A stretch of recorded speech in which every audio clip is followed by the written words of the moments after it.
suicide. It's a very stigmatized topic that affects a lot of people in different ways, and it's tough to approach because of those effects. Yeah, it's the 10th leading cause of death in the U.S.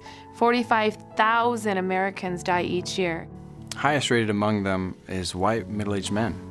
As a society, we know we need to talk about suicide, but we are too scared to do so. We personally know too many who have committed suicide. And too many who have tried. We've asked survivors to tell their stories, their testimonials. We've interviewed 7 who have shared their pain. Some lost their loved ones, others committed suicide and survived. These testimonials are real, raw, and emotional. I must warn you. But most of all, they're relatable. Here are some examples from the interviews we had. I found myself one day taking stock of my life, just looking it over, and I realized that if I met me on the street, I would hate me instantly and despise me and have nothing but contempt for somebody that had done what I had done to my wife, to my kids, to my career.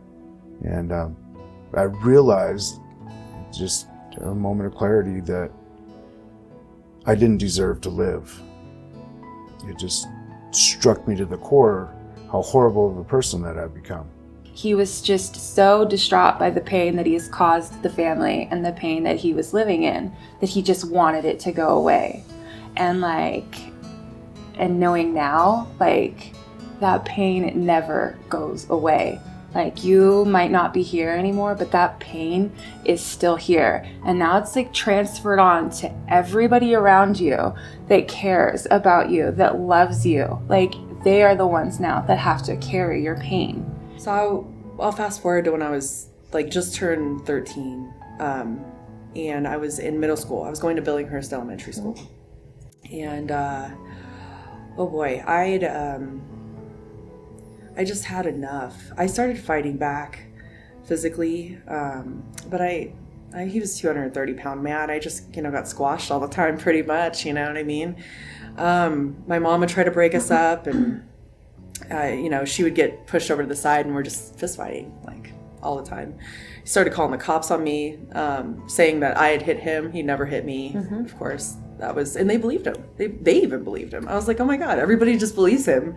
And I'm just this thing, getting pushed nobody, and my mom would even be there, and she would still back up this story. It was... Well, because you're a kid. Yeah. You're incorrigible. Yeah. But through some divine intervention, I had a sponsee who started looking for me, who got a hold of my best friend, who got a hold of my other best friend, and my 2 best friends came to find me.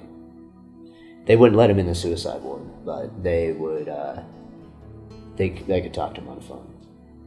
And when I got out, which was a Tuesday, they met me in my house. One of my friends had broken into my house to make sure that I didn't hang myself, because they didn't want my mom to find me like that, I believe that those who are suffering or who have suffered will be able to relate to these interviews. These stories shed light on the experiences, the perspectives, the suffering, what leads to those places in a person's mind, and how to get out of it, more importantly. When you can talk to somebody else or see somebody else who has a story you might be able to relate to, it can help bring you from that place of darkness, give you a little bit of hope, a little light. We would like to make these available for free to mental health professionals, crisis prevention volunteers, counselors, therapists, law enforcement, veteran support organizations, and others who will make a difference. Fighting for this disease of suicide. Over these past 7 videos that we've done, we've found that this is just the beginning of a grander conversation that needs to take place, and the multiple angles and perspectives to approach it, and the wounds and the overcoming. But most of all, in the professional world, what we found is that there isn't any other material that kind of approaches it in this way, and that gives us some really unique material to kind of help people who need some place to relate. Everything we've done over the last year has been done without pay and no budget. And to do more to help this mission, to help the project so that they look proper, we want to add additional B-roll and dynamic material that kind of helps tell the story in the best possible light, so that our viewers, our audience can relate to it, and it's as impactful as possible. Some of it will go towards past obligations, and most of it will be leading towards what we want to do in the future and how we can bring this to as many people as possible. Absolutely.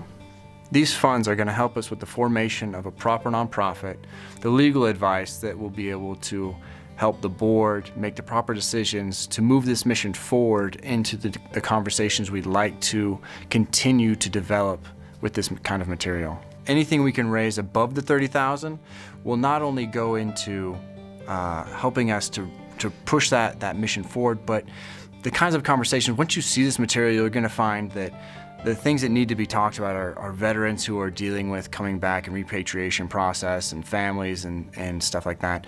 But you have those who have survived domestic violence. You have those who have not only tried and failed or lived through it and they've come through it, but the families who have been traumatized by it, or the friends or the people.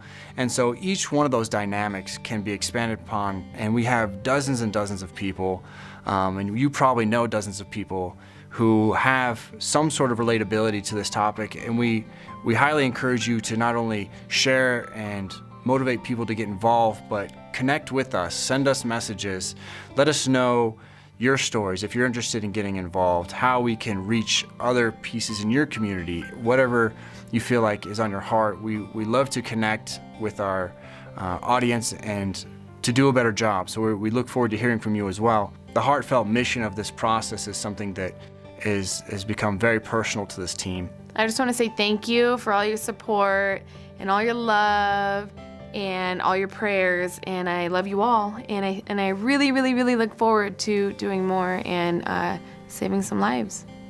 God bless you. Also, I just want to throw in that You Caring is going to ask you for an additional contribution upon checkout, and that just goes to You Caring, not to this project, to help make the resource available. So just want to give you a heads up on that too.